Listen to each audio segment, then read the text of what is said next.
Da-abroad ka? Alam mo, kapag mag-a-abroad ka, dapat buo at malakas ang loob mo.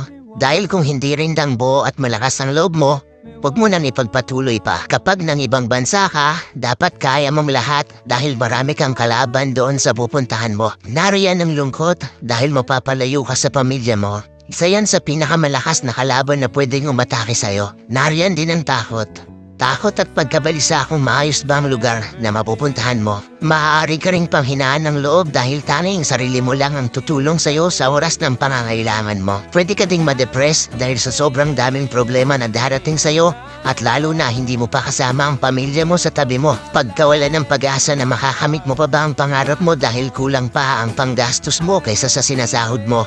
At marami pang iba. Ilan lang yan sa maaari mong maranasan kapag nang ibang bansa ka. Pero dapat kapag nag-abroad ka, kaya mong magtiis at magsakripisyo para sa pamaharap